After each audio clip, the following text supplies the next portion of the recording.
boa tarde, a graça e a paz, mais um meio-dia com a Dani, toda sexta-feira, pontualmente ao meio-dia, com raríssimas exceções, essa live não acontece toda sexta, no horário combinado, amém? E o tema de hoje dessa live, que nós vamos conversar, é sobre os erros que eu cometi, que me levaram ao deserto. Eu converso para vocês enquanto a semana transcorria e eu conversava com o Espírito Santo para que ele me desse a direção do tema.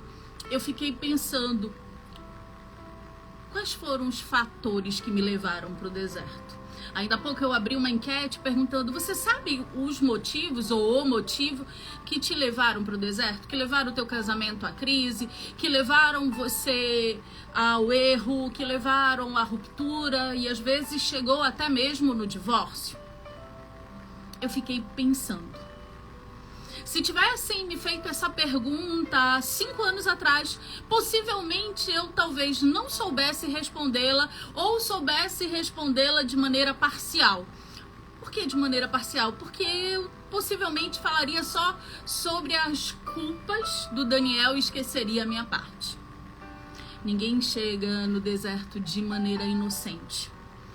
Nós vamos galgando isso de uma certa forma. Ninguém chega do nada, de repente isso aconteceu.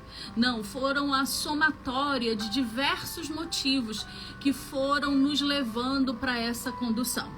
Deus vai nos chamando a atenção, Deus vai dando alertas, mas a gente está tão distante dele que a gente não consegue perceber. Algumas das vezes, os motivos que nos levam ao deserto, nós classificamos como, é a minha personalidade, é o meu temperamento, essa sou eu, sou quem eu sou.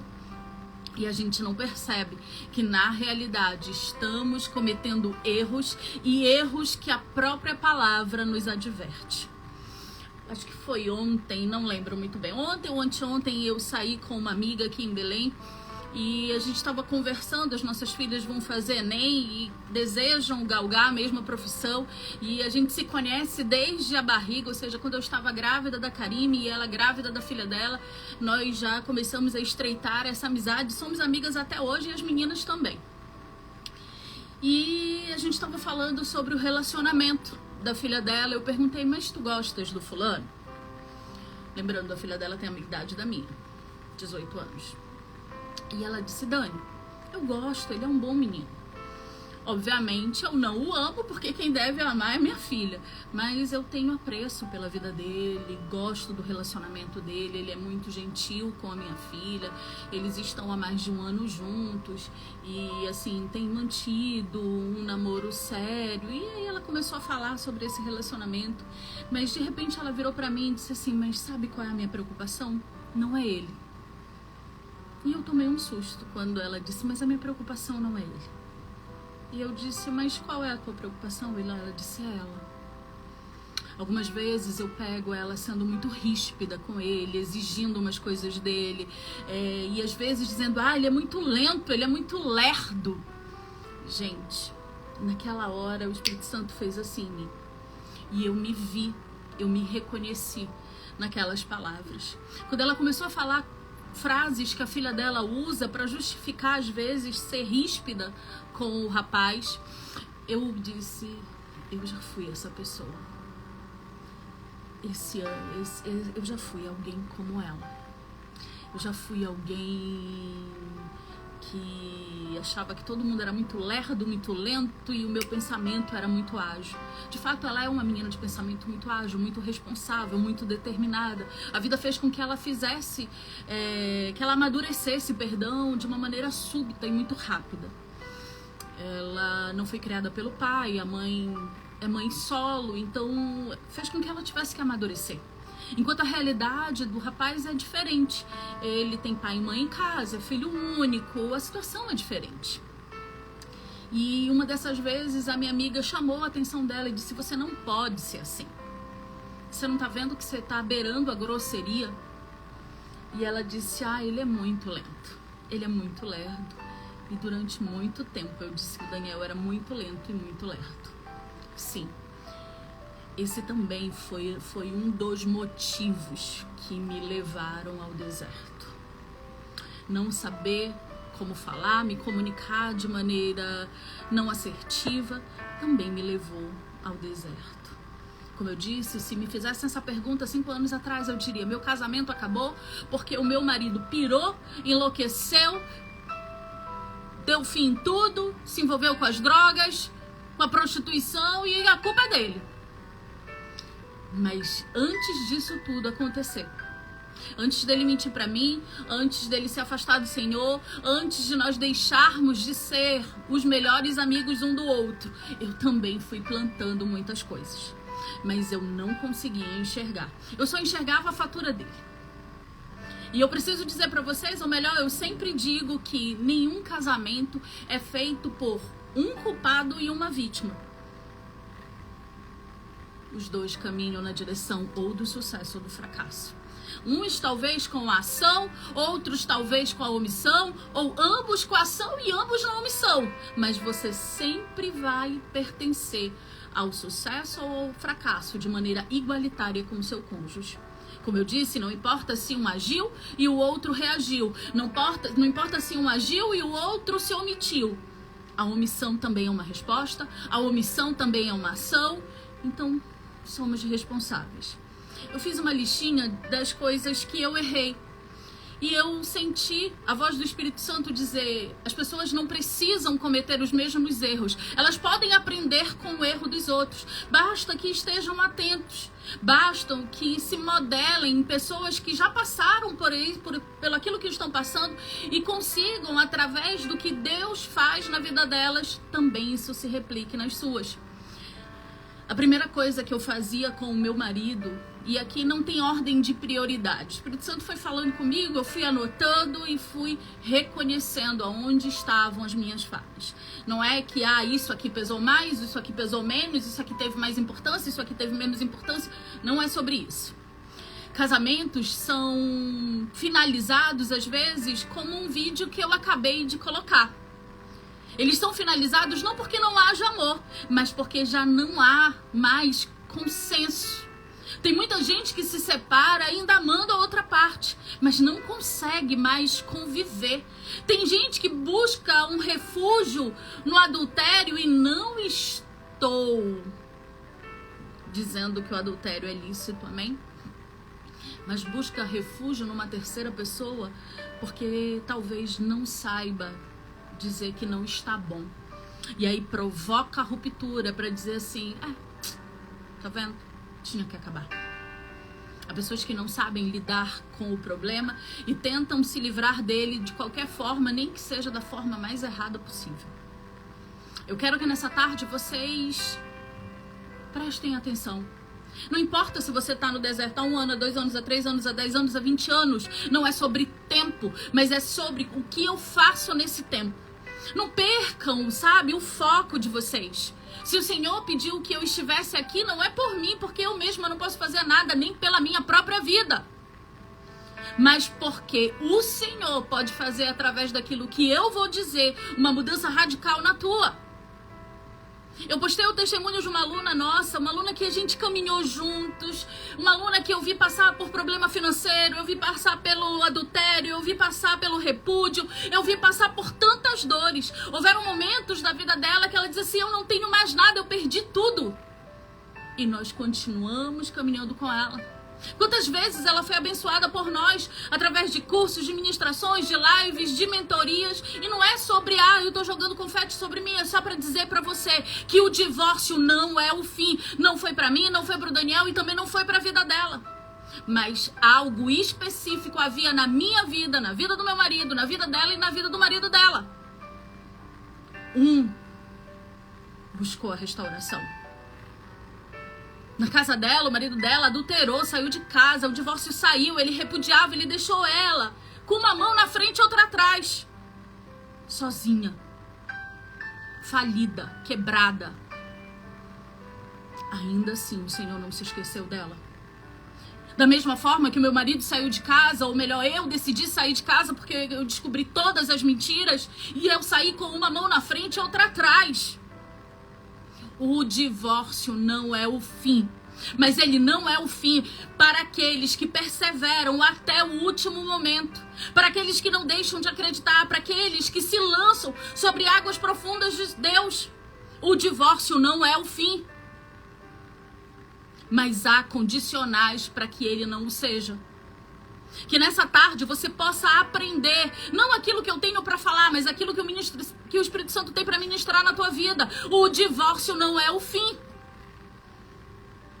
Mas listando os meus erros, e eu listei 10 e com certeza há mais do que isso, mas para que fosse didático, o Espírito Santo foi falando comigo e eu fui anotando e fui lembrando de situações e de falas e de argumentações e de como eu me posicionava. E como eu falei anteriormente, essas 10 coisas que eu vou listar, elas não estão em ordem de isso aqui foi mais, isso aqui foi menos, ou isso aqui foi primeiro, isso aqui foi por último. Não. À medida que o Espírito Santo foi ministrando em mim, eu fui anotando. Então a primeira coisa que o Espírito Santo ministrou na minha vida foi a minha intimidade sexual com o Daniel. Eu era a rainha da greve. Eu era aquela que quando queria punir o meu marido, eu estava com raiva dele, eu dormia, como a gente diz no meu estado, eu não sei se esse ditado tem no de vocês, eu dormia de calça jeans molhada. Não é difícil a gente tirar uma calça jeans molhada do nosso corpo? Pois é. Era como se eu dormisse de calça jeans molhada. A primeira coisa que eu fazia era barganhar a nossa intimidade. Eu estava com raiva com ele, não tinha nada. Eu estava aborrecida, ele não fez o que eu queria, não tinha nada. Eu acordava chateada, não tinha nada. Eu punia o meu marido na área sexual. Se ele não fizesse exatamente o que eu esperava ou o que eu desejava, eu punia o meu marido. Eu barganhava. E em 1 Coríntios 7, Paulo vem falar sobre isso e ele nos proíbe de fazer isso. A segunda coisa que o Espírito Santo falou comigo, e talvez se eu pudesse botar uma régua sobre os meus erros ou uma balança para pesá-los, talvez essa régua e essa balança pesassem para o meu lado. A minha insubmissão. Eu sei que para mulheres como eu, que nasceram nos anos 80, falar de submissão a partir dos anos 70, Revolução Feminista, falar de insubmissão é falar de algo como se fosse algo pejorativo. Uma mulher submissa é alguém que não tem valor, uma mulher submissa é alguém que não tem personalidade, é alguém que não serve para absolutamente nada. Viva as mulheres! Sim, eu nasci quando o movimento feminista estava se alicerçando na nossa sociedade. Então eu vinha cheia da cultura do mundo, cheia de razões e de argumentos e de tudo que vocês já conhecem. Eu fazia um gesto pro meu marido que testificava a minha insubmissão. Eu cresci rodeada por um avô e uma avó nordestinos, cheios de brio e orgulho, aonde o meu avô dizia assim: ninguém pega no meu pulso. E o meu avô fazia esse gesto e eu repetia esse gesto pro Daniel. Eu dizia assim: ei, eu não vou te obedecer. Entenda, o Daniel nunca foi tirano comigo. Muito pelo contrário, o Daniel sempre foi muito parceiro. Ele me incentivava para que a minha carreira progredisse, ele me incentivava para que eu me tornasse uma profissional melhor, ele me dava todo o respaldo para que eu pudesse aprender mais sobre a minha profissão, ele me dava a retaguarda em casa. Mas eu achava que ele queria me subjugar e eu dizia: tu não vai pegar no meu pulso. Eu faço o que eu quero, do jeito que eu quero, na hora que eu quero, como eu quero. Eu não deixava que o Daniel desse opinião sobre nada. Eu perguntava, mas na realidade eu perguntava talvez para disfarçar a opinião dele. Porque no final eu dizia assim: não, eu já decidi, eu vou fazer do meu jeito. E com o tempo, meu marido começou a me dizer coisas do tipo: pra que você me pergunta a minha opinião se você já decidiu o jeito que você vai fazer?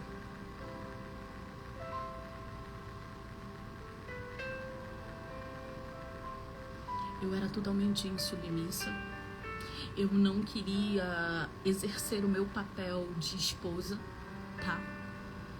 Eu achava que uma mulher que cuidasse da sua casa e zelasse pelos seus filhos era o carimbo do fracasso. Eu dizia assim: rapaz, dona de casa, Deus me livre e guarde. Eu sou dona do meu nariz, a minha carreira estava de vento em popa e eu sou extraordinária. Cara, eu sou o cara. Eu não queria me submeter a absolutamente nada. Nem sobre a opinião do meu marido. Eu perguntava, como eu disse pra vocês, pra meio que disfarçar, porque dentro da minha cabeça já estava tudo decidido. Era do jeito que eu queria. E se ele não fizesse exatamente do jeito que eu queria, o tempo fechava. Aí eu já fazia greve de sexo. Outra coisa que eu era muito boa em fazer era ignorá-lo. Se eu estivesse com raiva de qualquer coisa do Daniel, eu era capaz de passar 10 dias sem trocar uma única palavra com ele. Ele falava e eu fingia que eu nem ouvia. E se ele parasse na minha frente e dissesse assim: ei, eu estou falando contigo, eu olhava com um olhar bem de desprezo e dizia: mas eu não estou falando contigo e muito menos quero te ouvir. E me trancava. Eu punia o meu marido. Eu era insubordinada. Eu achava que se eu tivesse que arrumar a mesa para que eu, ele e os nossos filhos se assentassem, eu estava sendo subjugada. Eu pensava: eu trabalho tantas horas quanto ele, eu tô na rua tanto tempo quanto ele, eu tenho uma profissão tanto quanto ele, então por que sou eu que tenho que fazer? Não. Eu queria ser servida pelo meu marido, mas eu não queria servir. Vez por outra eu fazia. E quando era que eu fazia? Quando tinha aplauso. Sim.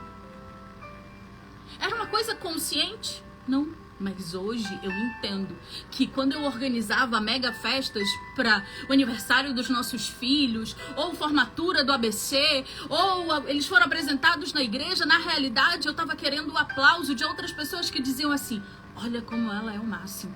Tem uma carreira fora de casa, trabalha muitas horas fora de casa, mas olha como ela cuida da família dela.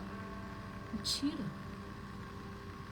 Quando eu chegava em casa, depois de 16 horas de trabalho, eu estava exaurida. Eu só queria tomar banho e queria que o meu marido me servisse o jantar, porque eu estava exausta. E eu achava o seguinte: eu ganho mais do que ele. Mesmo que ele trabalhe um número de horas semelhante ao meu, ele tem que me servir, afinal de contas, eu ganho mais. E aqui entra o meu próximo erro: individualismo em relação ao dinheiro. Eu lembro de uma cena e o Senhor me trouxe de volta essa cena enquanto eu escrevia as coisas que eu fracassei. Que um dia eu entrei no shopping com ele para comprar uma roupa para nossa filha e eu sempre gostei que os nossos filhos se vestissem como crianças. Eu nunca coloquei mini saia na minha filha, nem roupa colada, nem cropped, não. Ela era criança, ela tinha que se vestir como criança. E eu entrei numa loja de uma marca nacional e eu vi na vitrine um vestido todo de cambraia, coisa mais linda do mundo, bem criança mesmo, bem pra idade dela, mas totalmente fora do padrão do que as pessoas usavam. Se você entrasse numa loja de magazine, ia ter mini saia, blusinha, e aquele vestido era o oposto, era um vestido vintage. E por ser de um tecido nobre, obviamente não era barato. E eu entrei na loja, me apaixonei pelo vestido, disse: vou pagar, eu trabalho para isso, vou dar o melhor para nossa filha. E ele estava com ela, brincando no corredor, e eu pedi que ele entrasse na loja para que ela pudesse provar o vestido, e eu mostrei o vestido no cabide para ele, e disse assim: tá lindo, né? Ele me olhou com uma cara e disse: isso parece uma camisola. Pra que ele fez isso? Pra que ele fez isso? Eu disse: tu não entendes de absolutamente nada. Tu não sabe nem quanto custa essa peça. Tu não sabe que o tecido é nobre. Tu não sabe que isso é uma cambraia de linho. E eu comecei a dar uma aula pra ele de coisas que pra ele pouco interessam.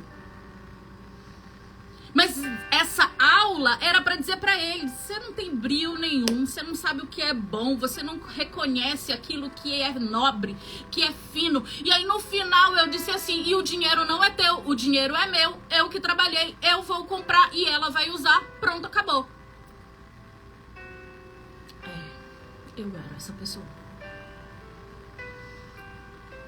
E aí, puxando para essa individualidade do dinheiro, não só em decisões de comprar uma roupa, eu sempre dizia para ele: eu trabalho mais. E ele dizia: mas a gente trabalha o mesmo número de horas. E eu dizia: mas eu ganho 5 vezes mais. Então, se eu ganho 5 vezes mais, a regra é minha. E aí eu vinha com um ditado que dizia assim: quem come do meu pirão apanha do meu cinturão. Ou seja, eu estava deixando de ser esposa e queria meio que ser mãe do meu marido, dizendo pra ele: faça isso, faça aquilo, seja dessa forma, seja daquela outra forma. Talvez muitos de vocês, com o triste testemunho que eu estou contando agora, possam se identificar e reconhecer: eu também. Por que não? O meu pecado não é maior do que o teu, e nem o teu é maior do que o meu. Talvez a gente tenha errado de formas diferentes, mas a somatória dos nossos erros nos trouxeram para o deserto. Então eu negava sexo pro meu marido, eu era insubmissa ao meu marido, a minha língua era feroz com o meu marido. Não sei se boa parte sabe o que são as linguagens de amor, mas a linguagem primária de amor do meu marido é palavras de incentivo. E a minha língua era como um chicote para fazer o oposto daquilo que ele entendia ser amado. No lugar de eu incentivá-lo através de palavras, eu só tinha palavras de crítica. Eu só sabia dizer: tu depende de mim, porque ai de ti se tu não tivesses me conhecido, porque tu tá comemorando isso na tua carreira, eu já venho daí há muito tempo. Nada que o Daniel fizesse era o suficiente. Eu sempre tinha uma deixa pra dizer: eu faço melhor. Eu sou melhor, eu faço melhor. Vocês entendem por que eu tenho uma necessidade de dizer pra vocês: eu não sou instagramável. Eu não quero dizer pra vocês que eu me tranquei no quarto por 2 meses, orei, meu marido voltou pra casa e tudo foi como a Disney, porque não foi. São 5 anos tratando de famílias e são 5 anos aonde eu não vejo um testemunho igual a esse. Mas tá cheio na rede social gente dizendo que essa é a verdade. Eu sou tão falha quanto você. Mas há em mim hoje algo que faz a diferença. Um desejo ardente de acertar todos os dias. Um desejo verdadeiro de dizer: Senhor, eis-me aqui. Eu te entrego tudo que eu sou, tudo que eu tenho. E as minhas vontades se submetem às tuas. Ao teu princípio, ao teu propósito e ao temor ao teu nome. Eu não estou falando da Daniela atual, eu estou falando da Daniela que chegou no deserto. Eu estou falando do que me levou até lá. Então, eu negava sexo, eu era insubmissa, eu tinha uma língua ferina, eu não sabia fazer o bem. Eu buscava os meus próprios interesses. Vamos sair? Vamos. Aí o Daniel dizia assim: hoje eu tô com vontade de comer uma pizza. Eu olhava e dizia assim: eu quero sanduíche. E ele, querendo ou não querendo, o sanduíche ele ia comer. Porque possivelmente eu ia escolher um lugar que só tinha sanduíche. Eu nem escolhia um lugar que pudesse ter a opção para os dois. Ou era do meu jeito, ou era de jeito nenhum. Eu não dividia. Eu só subtraía. Por isso que quando eu olho pra trás e eu digo que o que mais me magoou era ele não ter sido meu melhor amigo, porque eu achava que eu era dele. Eu percebo que como era difícil ter uma amiga como eu. É impossível manter uma relação com uma pessoa tão egoísta como eu era. Uma pessoa que só pensava em si, nos seus desejos, nas suas vontades. E não, eu não tinha essa percepção. Eu achava que tudo que eu fazia era certo. E eu justificava, porque eu sou colérica. Porque essa é a minha personalidade. Era isso que eu imaginava. Eu perguntei para as pessoas o que faltou, o que te levou para o deserto. Muita gente, mas muita gente colocou a ausência de uma boa comunicação, ou falta de comunicação, ou não houve comunicação. E aí eu pergunto, comunicação é feito por duas pessoas. Se não houve comunicação de um lado, também não houve do outro. Você é tão responsável quanto como eu fui. Essa é a verdade da vida. Então, eu fazia essa greve de sexo, eu tinha língua ferida, eu era insubmissa, eu não sabia fazer o bem. Eu era individualista com o dinheiro. E toda discordância entre eu e ele virava uma grande disputa, aonde eu não admitia perdê-lo.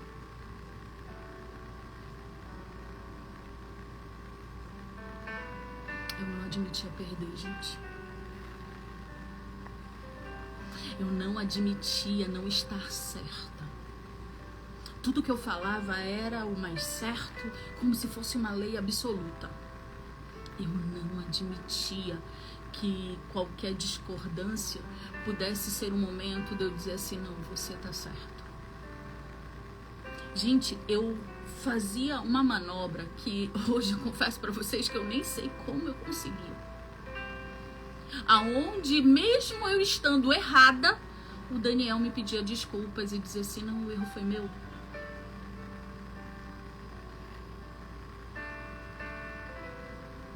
Tudo virava uma grande disputa e eu tinha que ser sempre a ganhadora.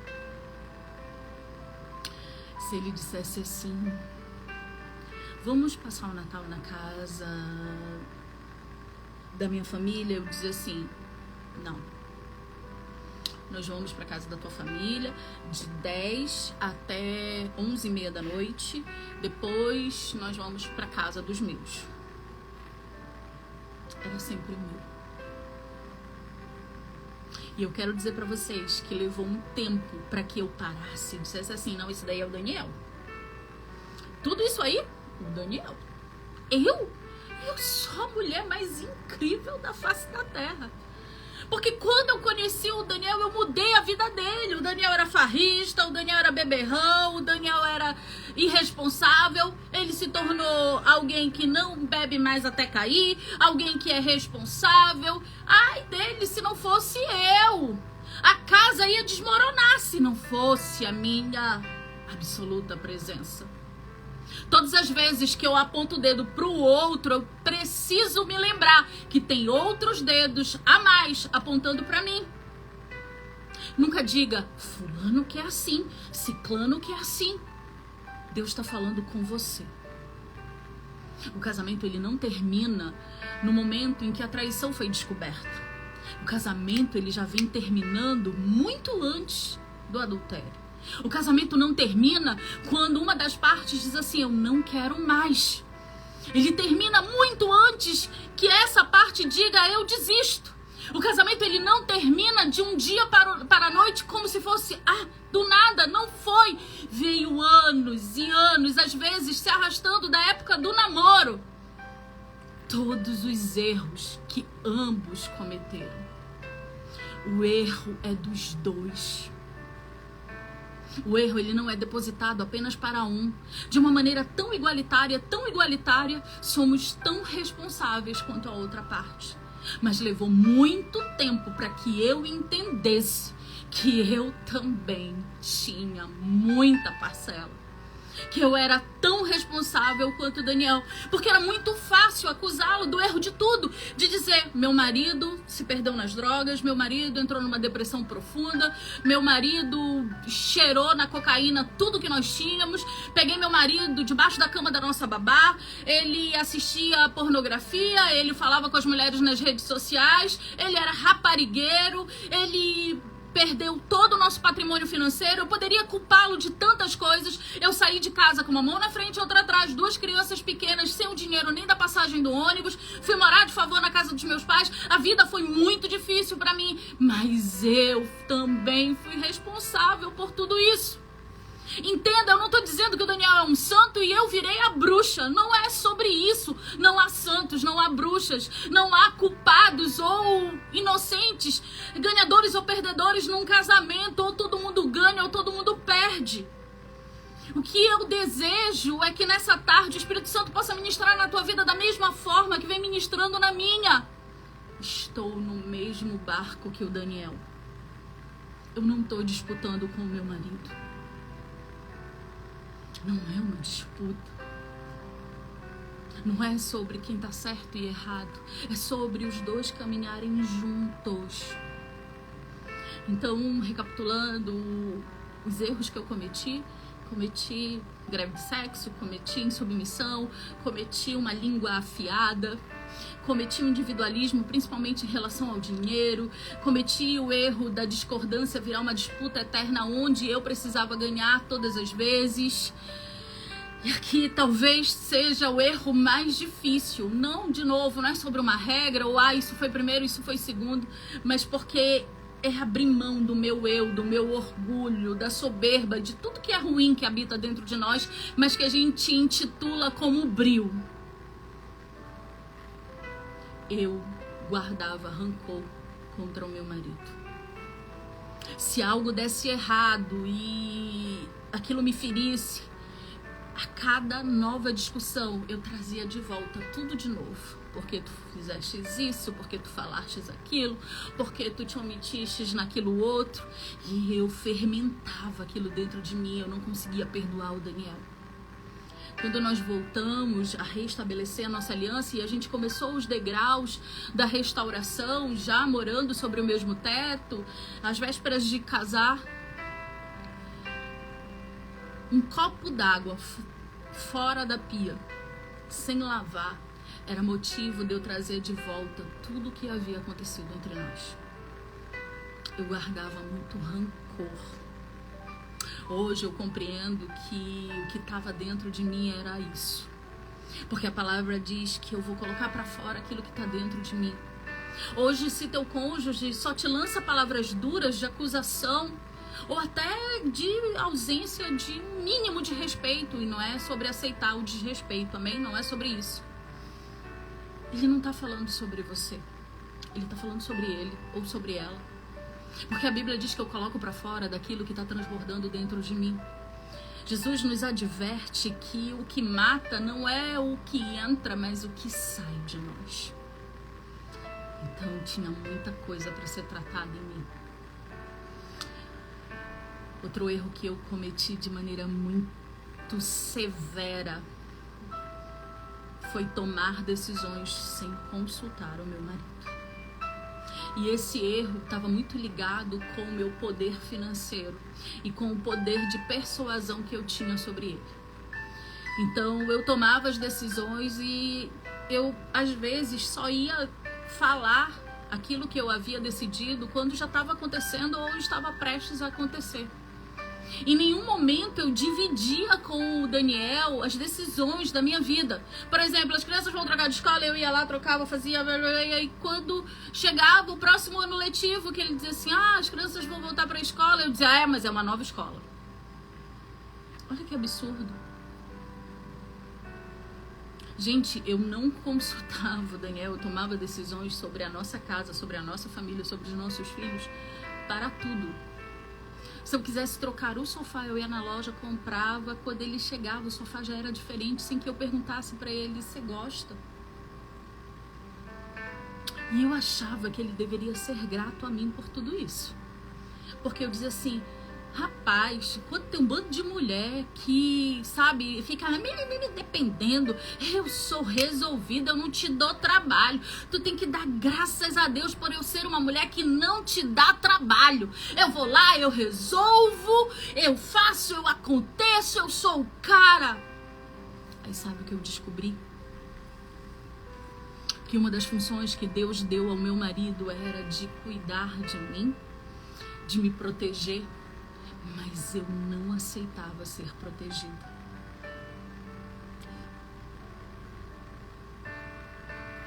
Eu achava que se o Daniel me protegesse, eu estava dando um carimbo de incompetência, de falta de iniciativa, de proatividade. Então eu tomava as decisões e ainda achava que ele devia ser grato por mim, porque eu não dava trabalho. Eu era uma mulher que ia lá, fazia, acontecia, não dava trabalho nenhum para ele. Quanto meu marido queria só cuidar de mim. Mulheres, se permitam ser cuidadas. Sabe erros do dia a dia que nós cometemos, que acaba por afastar o nosso marido de nós? Quando nós resolvemos ser super mulheres. Não, eu faço acontecer, eu peço para ele trocar a lâmpada, ele demora, eu pego a escada, eu vou lá mesmo, eu subo e eu troco. Tem que montar o móvel. Ele não tem essa habilidade. Eu troco, eu monto, eu tiro da caixa, eu carrego. Chegou o botijão de gás. Não, pode deixar. Deixa aí que eu vou trocar. Furou o pneu do meu carro? Não, eu faço. No máximo eu ligo pro seguro, eles vêm e resolvem.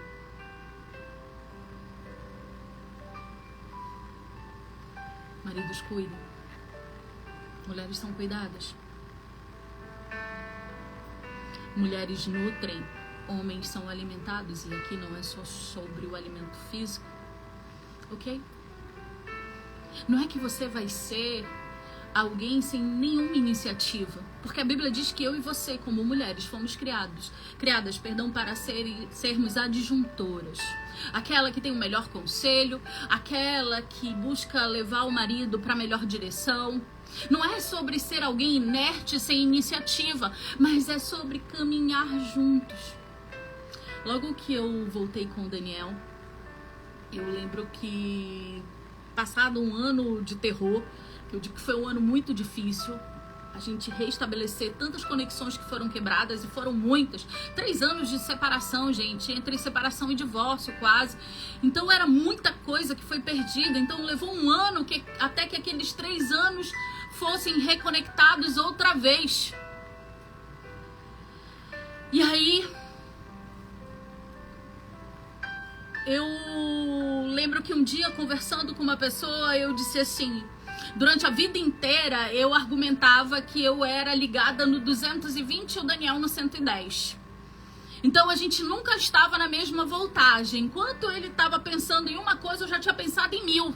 Enquanto ele estava agindo numa coisa, eu já tinha agido em 1000. Enquanto ele caminhava uma légua, eu já estava em 10.000. Ou seja, a gente não conseguia se encontrar. Ele achava que eu era acelerada demais, eu achava que ele era lerdo demais, e a gente não entrava num acordo. E aí eu disse para essa pessoa, depois de um ano da nossa volta, quando a restauração estava se solidificando, eu olhei para ela, é alguém de muita intimidade com o meu marido, e eu disse para ela: ó, eu precisei aprender a descer a minha voltagem, e o Daniel precisou aprender a aumentar a voltagem dele. Eu que era aqui 220 volts e ele aqui 110, a gente precisou eu descer, ele subir, para que a gente pudesse se encontrar. Nem mais a nossa vida é voltada no 220, como também não foi para o 110. A gente chegou numa voltagem aonde as nossas características permaneceram, só que transformadas pelo Espírito Santo. Então eu quero dizer para você, por mais difícil que possa ser a outra parte, e se tem alguém difícil nessa terra, esse alguém sou eu, ou era. Então eu passei hoje a nós decidirmos tudo em comum. Recentemente a gente prestou serviço para uma empresa, eu numa área, ele numa outra. E aí a empresa fez o pagamento sobre o trabalho dele, fez o pagamento sobre o meu trabalho. E o dono da empresa disse assim: olha, mas esse pagamento aqui é da Dani, viu, Daniel? Aí o Daniel disse assim: não, fica de boa, cara. Da mesma forma que o meu pagamento é dela, o pagamento dela é meu. Então é sobre a gente aprender a equilibrar. Em tempos atrás seria teu dinheiro, meu dinheiro. Em tempos atrás era a minha decisão e pronto, acabou. Em tempos atrás a vida tem que ser acelerada, acelerada, acelerada, ou mais devagar, mais devagar, mais devagar. E hoje é sobre equilíbrio. A gente encontrar um lugar de convergência. E isso é um processo diário, é um processo contínuo, mas que começa de novo. Todos os dias. Não é algo que, eu vou ali, ajusto e eu nunca mais preciso ajustar. Todos os dias eu preciso lembrar, minha rotação não é 220, a minha rotação não é 220. O Daniel também precisa lembrar, minha rotação não é 110, a minha rotação não é 110. Eu preciso lembrar, desce voltagem, ele precisa lembrar, sobe voltagem, para que no meio do caminho a gente possa se encontrar. Mas começa por você. Talvez você esteja pensando, mas se eu descer a minha rotação ou aumentar a minha rotação e a outra parte não quer. Para de condicionar o que você precisa fazer em relação ao que o outro está ou não fazendo. Deus está esperando que um se levante dentro dessa aliança e diga, eis-me aqui, para que o outro possa ser resgatado. Foi assim comigo, foi assim com a pessoa da turma 8 com quem eu dividi. Só faz aquilo que Deus está te chamando para fazer. Deus não deve oração para ninguém. E todo aquele que se submete à sua soberania receberá os frutos da obediência. Outro erro que eu cometi era tentar mudar o meu marido. Lembra da história que eu falei sobre a filha da minha amiga que aos 18 anos acha que o namorado é lerdo? E assim, eles são bonitinhos, eles têm planos de casar, eles têm planos de construir uma carreira, eles têm planos de seguir a vida. Mas se ela não mudar agora, ela vai ser uma Daniela do passado. Ela vai tentar mudar a outra parte, quando na realidade nós devemos nos transformar pela graça do Senhor, pelo poder que há no Espírito Santo, não porque a outra parte está impondo isso para você. Eu queria impor pro meu marido, tem que ser mais ágil, tem que ser mais isso, tem que ser mais aquilo. Poxa, eu sou mulher e faço isso, isso, isso, isso e isso. Tu não consegue fazer nem metade do que eu faço e tu é o homem. Engraçado que quando era para mudar ele, para tentar transformá-lo na força do meu braço, eu lembrava que ele era o cabeça. Mas quando era para eu me submeter, isso não era válido. Então, não tente mudar ninguém. Eu precisava nascer de novo. O Daniel precisava nascer de novo. Você precisa nascer de novo. Teu cônjuge precisa nascer de novo. Mas isso acontece todos os dias. Não é de maneira esporádica e nem porque você quer, mas porque a presença do Espírito Santo nos transforma. Eu não estou falando para vocês de algo que é místico, eu estou falando para vocês de algo que eu vivo. Algo que eu passei, dores que eu senti, mas alegrias que eu também me alegrei. Eu não tô falando de algo tópico aonde, não, porque, sabe, se você fizer isso, vai fazer aquilo, porque se você falar dessa forma, o resultado vai ser aquilo. Não, isso daí é receita de bolo, gente. Eu tô falando de presença, eu tô falando de relacionamento, eu tô falando de vidas transformadas, eu tô falando de nascer de novo todos os dias em Cristo Jesus, eu tô falando sobre viver a glória da segunda casa, eu tô falando sobre mergulhar em águas profundas de Deus, eu tô falando de resgate. É sobre isso. E por último, não menos importante, não queira ter uma rota de fuga. Talvez você esteja se perguntando, mas Dani, o que é uma rota de fuga? Eu pensava assim, se o Daniel não estivesse na minha vida, tudo seria mais fácil. Eu acho que se eu me separar do Daniel, tudo vai ser mais tranquilo para mim. Porque eu posso fazer muito mais coisas se eu não estiver casada com ele. Muito antes de pensar em me divorciar, eu, em alguns momentos, imaginava rotas de fuga para mim. Eu achava que eu seria mais ágil, mais veloz, conseguiria mais rapidamente tudo aquilo que eu desejava. Eu achava que a vida ia ser mais fácil se eu não tivesse aquele peso morto para carregar. Eu tinha tanta convicção que o meu marido era um peso morto que eu dizia assim para ele: para de ser âncora na minha vida. Eu chamava o Daniel de âncora. Eu dizia pra ele: enquanto pra ti eu sou uma boia que flutua e te leva numa melhor direção, tu és pra mim uma âncora que me aprisiona, como correntes que me amarram. E eu achava, a vida vai ser melhor se eu não tiver essa âncora com essas correntes atracadas no meu tornozelo. Não tenha rotas de fuga. Todas as vezes que você pensou que seria tão mais fácil se você não tivesse conhecido teu marido ou a tua esposa, ou que se o divórcio é a melhor solução para que você se desvencilhe disso tudo, alguém que passou por isso tá dizendo essa tarde para você: não é. A minha vida não se tornou mais fácil, o divórcio não apagou as minhas dores, nada ficou mais tranquilo, eu vou usar essa palavra, mas é muito mais do que isso. Depois que eu me divorciei, eu acreditava que o divórcio traria sobre mim uma paz, porque eu dizia: pronto, acabou, a âncora não me segura mais. Aquilo que me levava para o fundo agora não está mais acorrentado em mim. Mas tudo que eu não senti foi paz e liberdade. O divórcio saiu, documentou, as dores não passaram. Porque não é o divórcio que vai passar a tua dor. Da mesma forma que a dor do divórcio, também ela não é eterna. O divórcio, ele não é o fim. O nosso livro tem esse título porque é nessa frase que eu encontro uma maior abrangência sobre tudo aquilo que nós vivemos. O divórcio não é fim. Por mais doloroso, por mais sacrificial, por mais nefasto que ele não é o fim. A palavra de Deus vai dizer que até para a árvore cortada, o livro de Jó vai dizer até para a árvore que foi cortada, ou seja, arrancada do solo, ainda há esperança.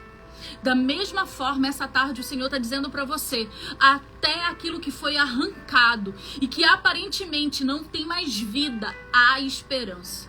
Deus é capaz de trazer à vida aquilo que já está morto, de transformar aquilo que nesse momento parece ser uma grande maldição numa grande bênção. Deus não quebra princípios, Deus não volta atrás.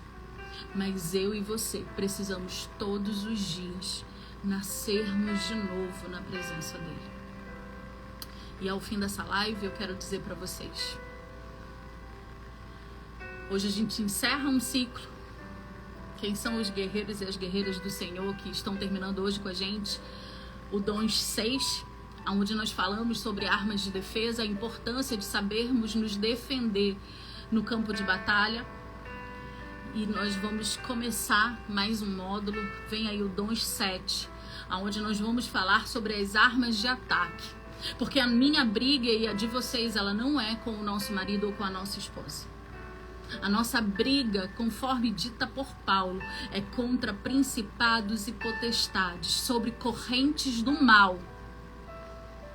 E é sobre isso. Para que vocês rompam, para que vocês possam, assim como eu, a minha vida não tá fácil não, tá, gente? Eu disse pra vocês que aqui ninguém é instagramável não. Só eu e o Senhor sabemos o deserto que nós estamos passando.